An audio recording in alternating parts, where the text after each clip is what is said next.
We're starting a new series today, and I'm super excited about it. We're calling it Redefined. And the idea is that often there's a tension between the way that we see things and the way that God sees them. And the goal of this series is basically what would happen if we allowed God to define our self-worth? What would happen if we allowed God to define our views of success and our dreams and our situation?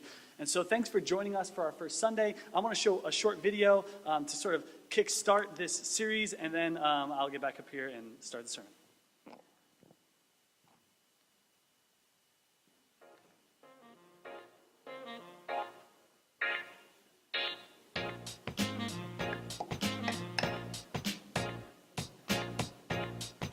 Ugh, this is gross.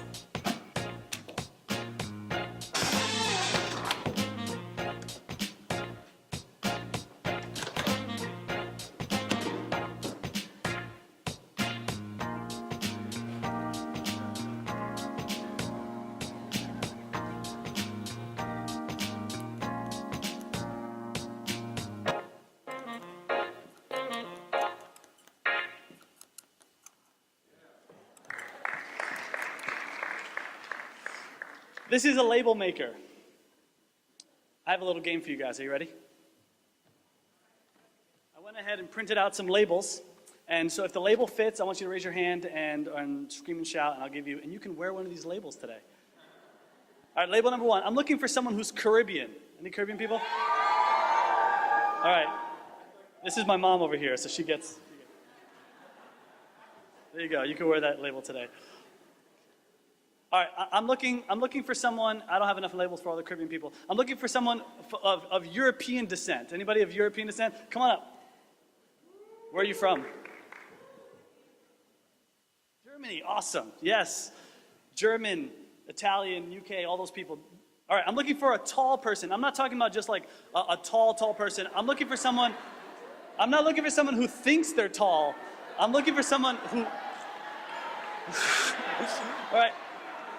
All right, Matt, you can come and take it. You win. 6'2", taller, come on down. There you go. There you go, you did it. You bend your head as you walk through the door, that type of person. All right, I'm looking for a person who is of height challenge, but they're proud of it. They're like, yes, that's it. You could still shop in the kids section, all that stuff. And you're happy to do it. All right, I'm looking for someone that's really mature. And what I mean by that, you know what I mean by that. And you're mature if you don't say mature, you say mature. That's how you know you're really mature. All right, John Brush, he's raising his hand. So John Brush can take it. John Brush, mature.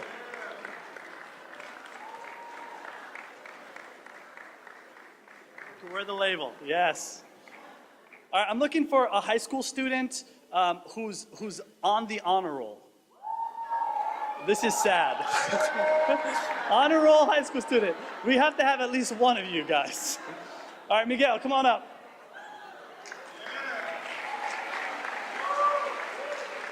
All right, yes. Labels, we all have labels. Some of the labels that we gave to ourselves, and some of the labels someone else gave us, like I just gave you some of the labels, but we all have labels that we wear. I got my very first label when I was a kid. I was a perfect combination of daring and incredibly clumsy. And so I always had cuts and scrapes and scars and bruises all over me. I would climb things, I would jump off high places, and it got so bad that one time I was called into Child Protective Services. They did an interview with me, and I'm sure my parents were not thrilled about that.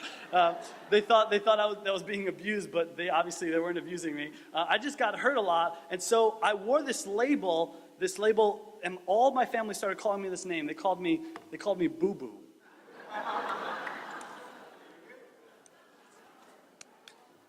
Boo Boo.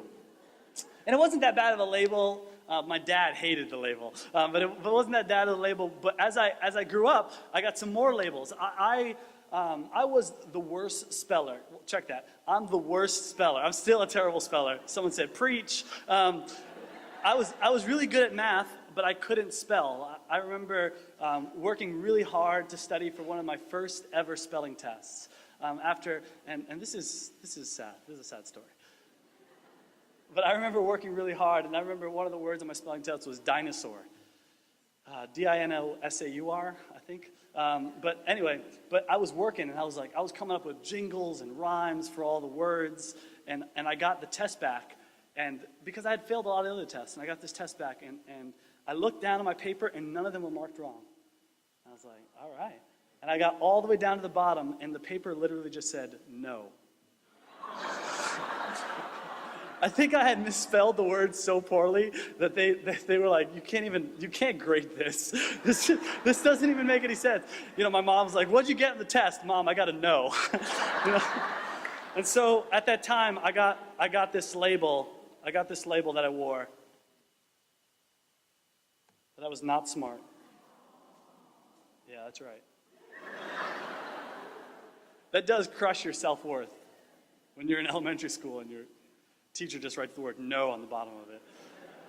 When I was in high school, I went on the varsity basketball team, and I played varsity when I was a freshman and a sophomore. And I was a little bit timid, and I was a little bit weak, but I was a good shooter. And so the coach brought me on the team, but he kept on talking to me about how weak I was and how I just wouldn't push through, and I didn't hit people, and I didn't do the thing I was supposed to do. And I remember one game when I didn't foul the guy I was supposed to foul, and the coach got really mad at me. He pulled me over to the side, and he said some expletives that I can't say here. But he screamed out, "You're weak, you're weak, you're weak." And then at the end of the game, he brought me a roll of tissue paper. And he said to me, and this still hurts my feelings, he said, "Tony, you're tissue."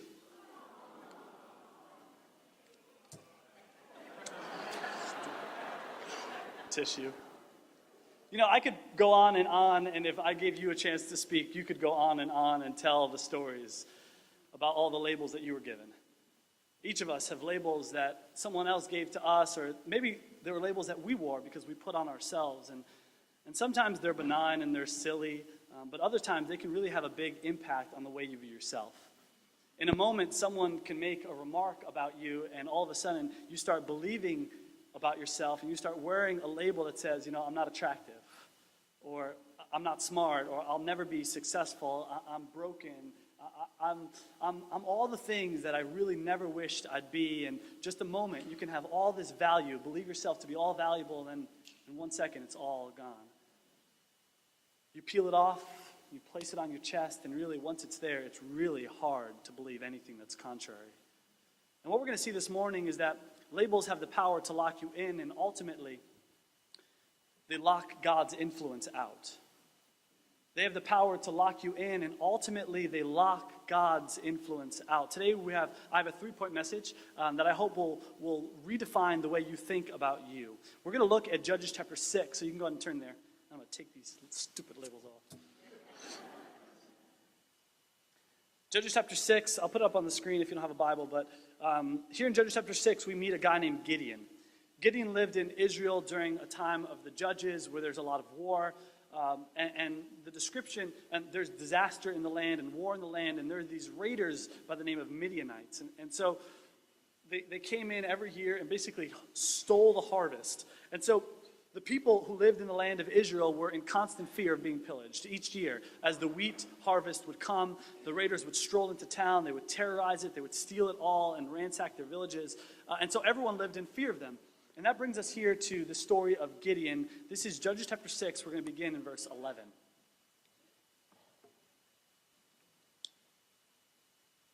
There are some words here that I know I'm going to mispronounce. The angel of the Lord came and sat down under the oak tree in Ophrah that belonged to Joaz the Abiezrite, where his son Gideon was threshing wheat in a winepress to keep it from the Midianites.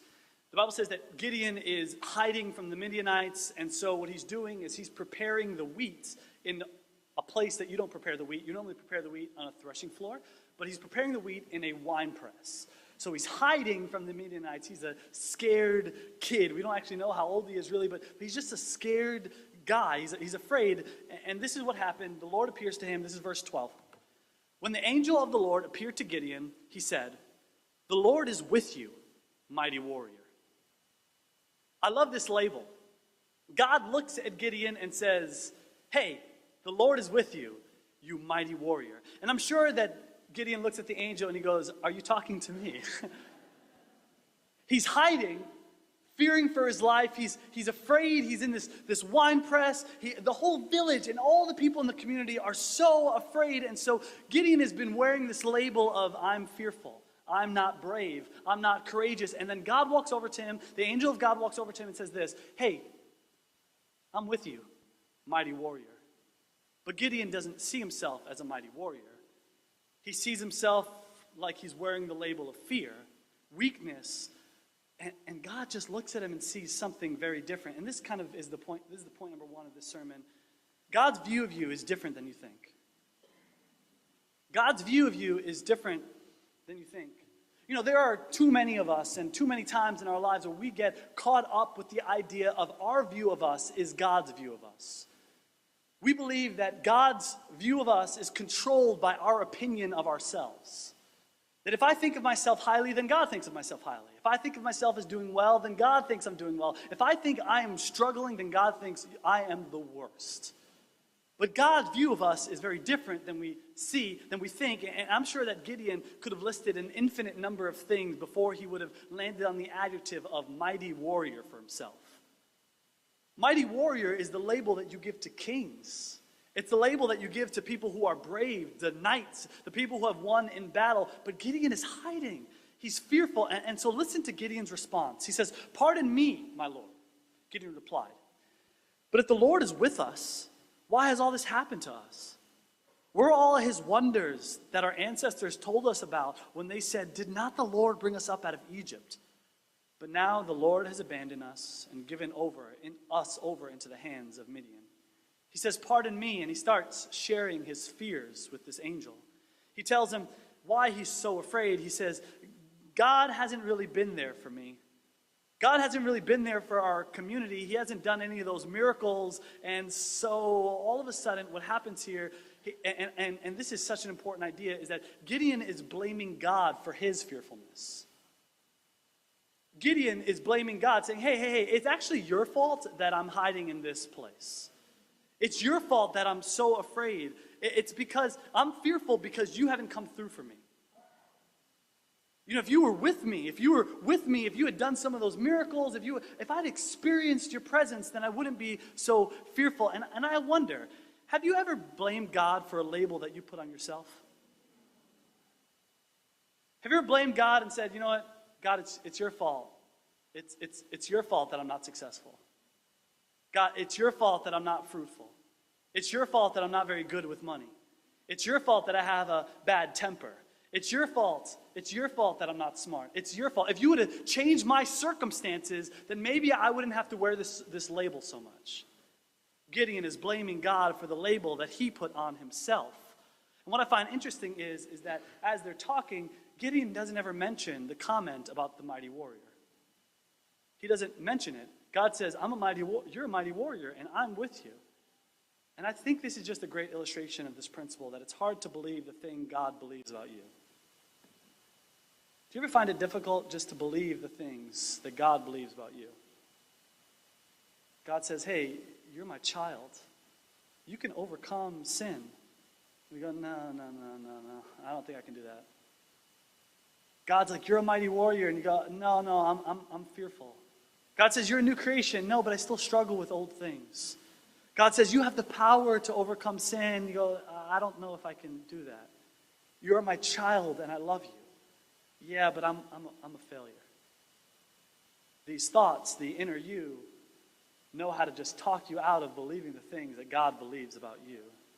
And this is such a common response in Scripture that I could literally pick any of 50 stories where God speaks to somebody and speaks life into them, and they respond with just a disposition that they don't believe what God has said.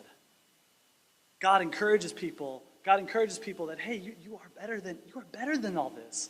And they go, no. You think about Moses, and you think about David, and you think about Abraham. There are so many stories that are like this, because those labels that we wear, they lock us in. They lock us in, and they lock God's influence out.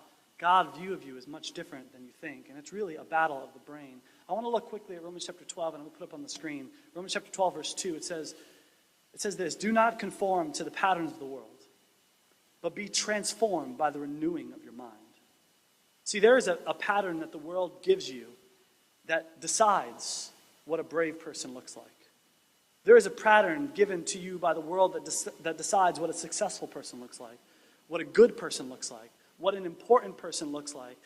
And as a default setting, all of us decide that we are going to pattern our thinking of ourselves after the thinking of the society around us. We say, this is what a loving person looks like. We say, this is what an attractive person looks like. This is what a smart person looks like. And what happens is that we miss the mark all the time because the target of the world is always moving. What a good person looked like in 1974 is much different than what a good person looks like today. What a pure person looks like in 1962 is much different than what a pure person looks like today. The world's target is ever moving, and as we strive to try to meet the standards of the world, we go, this is what's supposed to be good, this is what's supposed to be good. We realize over and over again that we completely miss it. And that's why I love this warning. He says, do not conform to the patterns of the world. Do not conform to the way the world thinks. No. Do not conform to it. And this speaks to the story of Gideon, but it also speaks to our story. You know, Gideon, what he says later on in the story, he says, in verse 15, he goes, "My clan is the weakest in Manasseh, and I am the least in my family." The weakest and the least. He goes, this is not what brave looks like. This is not what strong looks like. This is not what great looks like. And God's like, you are great. You're going to do awesome things. But Gideon just cannot justify in his own thinking, balance in his own thinking, that his good and God's good might be different. That his way of thinking and God's way of thinking might be different. We have to present our thinking about ourselves to God. We have to present our thinking so that God can renew it. If you think of yourself as unworthy or fill in the blank, God's like, yeah, that might be what the world says about you, but that's not what I say. Okay, sure, you might be broken, you might have scars, you feel like you aren't so brave. Yeah, but that's not really the way I think about you. Romans chapter 12, verse 2 tells us what? To alter the pattern of our thinking.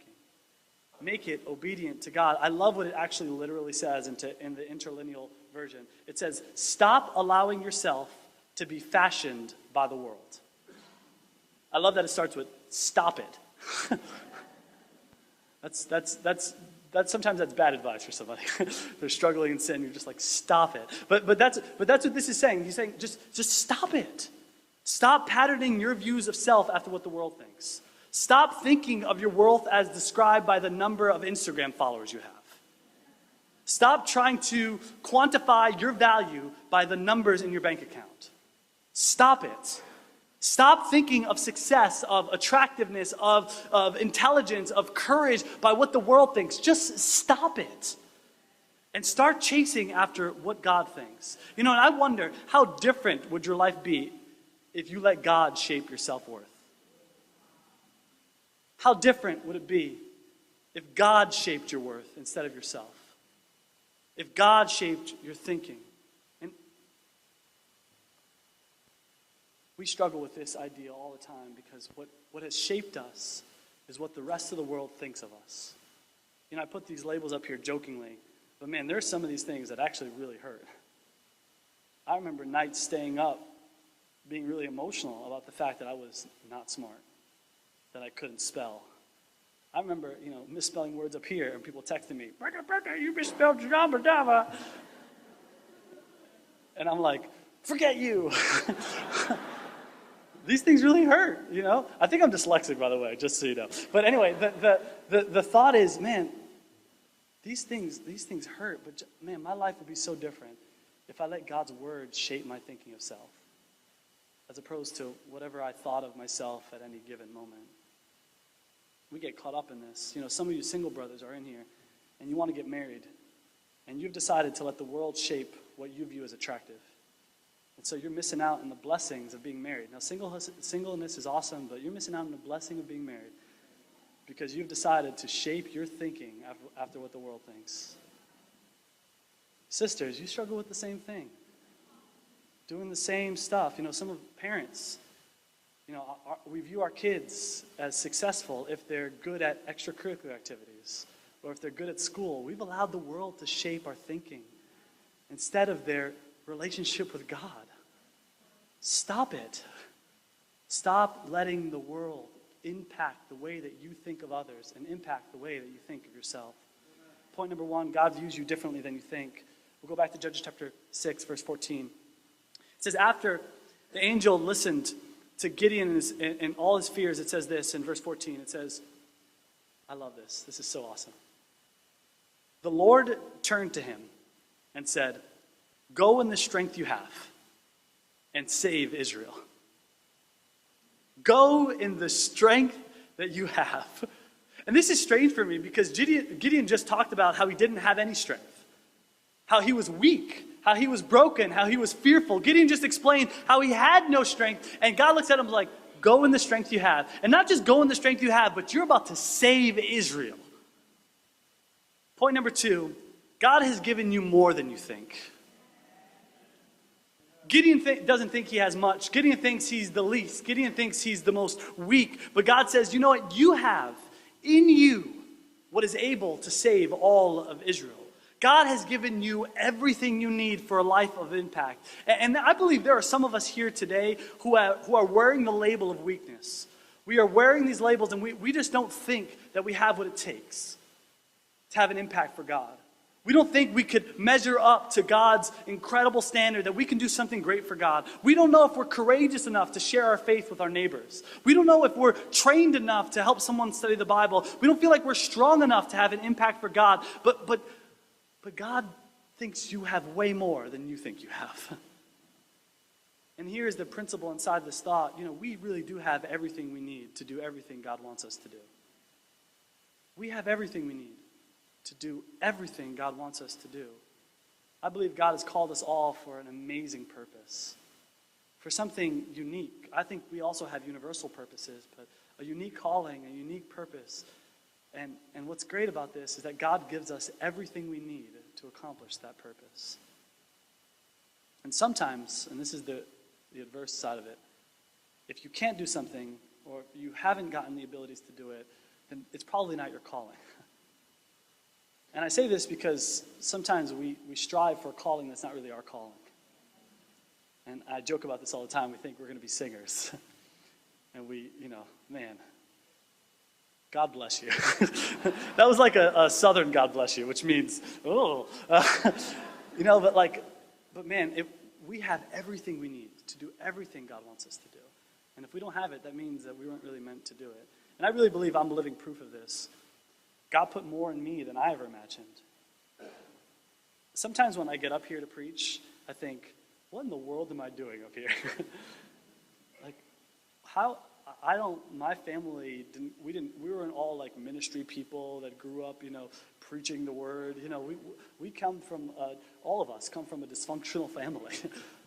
And to think that God could use me. I didn't finish college. I'm a college dropout. Some of you, that's a surprise to you. Not smart. I'm just a random 29-year-old. I'm completely unqualified to be up here. And I told Marcus and Amy and I told this to Cassandra too when I was leaving, that I didn't think I could do it. I was like, I don't know if I can do it. I was like, I'm a better number 2. And Cassandra's like, babe, you can do it. If God tells you to do it, then you have to do it. I've told myself so many times that I don't think I can do it.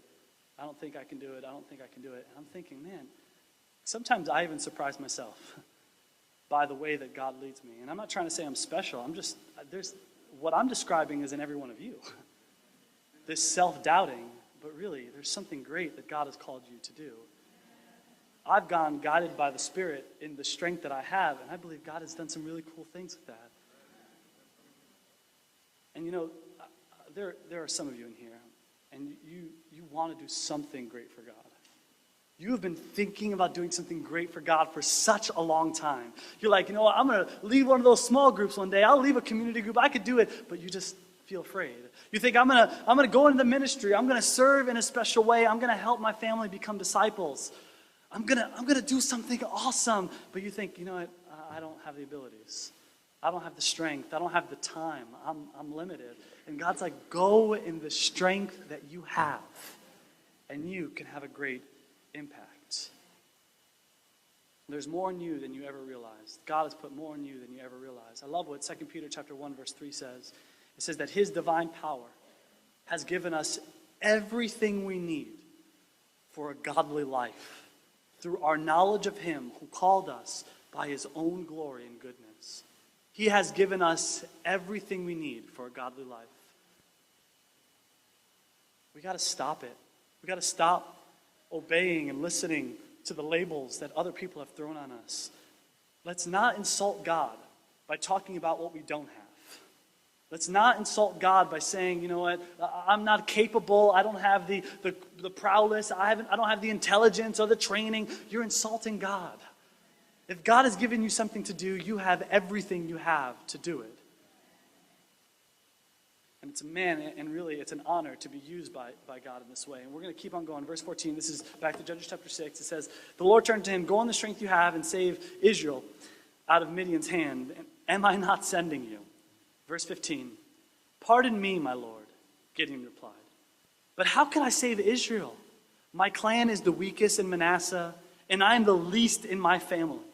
The Lord answered, I will be with you, and you will strike down all the Midianites. They're going to go to war. God says, I'm going to be with you. And I wondered this as I was studying this passage out. You know, why does God want Gideon to be used here? I wondered that. You know, why does God want all of us to renew our thinking about ourselves? Why does God want us to realize that we actually have more in us than we ever could imagine? And this is what I landed on. And this is point number 3. It's because it's less about you than you think. It's way less about you than you ever really thought. And there is great news for that. Because me first is actually a miserable way to live. And this is really where the gospel moves from, what can you do for me, to what can you do through me? And there's an important distinction between those two things. See, Gideon is given this task, and he wants to point out, just like all the other people who are given a great task, he wants to point out all his failings and all the ways he's not able to do these things. But God looks at him and goes, go in the strength you have, and you go and save Israel. See, this is not about him. It wasn't about how weak or strong he was. It wasn't about how great or how horrible he was. It wasn't about how fearful or courageous he was. It wasn't really even about him. It was about saving people. God wanted to use Gideon to save a kingdom of people. Gideon goes, I'm weak, I'm messed up. And God's like, it's not about you. Brothers and sisters, it's not about you. God has given you some amazing things so you can have some incredible impact. But the reason God gave it to you wasn't so you could hold it in and figure out how to use it to make yourself a little bit more money, or to figure out how to make yourself a little bit more freed up so you can travel the world. God has given you everything He's given you to impact other people, to have an impact. That's why on the back of our shirts it says, a church not for ourselves. The thinking is simple. We are not here for ourselves. We are not here to elevate ourselves. We are here to impact other people. It's not about you. You know, a consumer faith won't get you a really long way. A faith where you just are really a consumer of God and you're just kind of shopping around for what God can give you and you want to be fed and fed and fed and God give me. That's a miserable life. It's a miserable life, and really it stops you from having the blessing of having great impact. God didn't make you amazing so you could keep it to yourself. He made you amazing so you could show the world. And He really does have something great for you to do. It's not about you. And so if you live in self-wallowing, you're missing the blessing of purpose. If you live believing about yourself less than God believes about you, you're missing the blessing of having a real purpose in life. If you make it all about you, you're missing the blessing of having a purpose in life. If you live a boastful life, where it's all about you all the time and you're so great, you're missing the blessing in life. It's less about you than you think. I told you earlier that I feel inadequate as an evangelist, as a minister of the gospel. I feel inadequate but it's less about me than I think. It's less about me than I think. We have to remove the labels the world has given us and replace them with the labels that God has given us. Brothers and sisters, you can win a soul for Jesus. You may not believe that, but you can. You can help someone find Christ. In one conversation, you can bring hope to somebody who never had hope before. God made you into an amazing creation. And don't you dare for even a moment start doubting what God has given you. What does the Bible tell us? It says the Son of Man, Jesus, did not come to serve, or did not come to be served, but to serve, and to give his life as a ransom for many. And this is at the very heart of our faith. We are here not to be served, but to serve the world and to give our life as a ransom for many. You are more than what your inner self has told you that you are.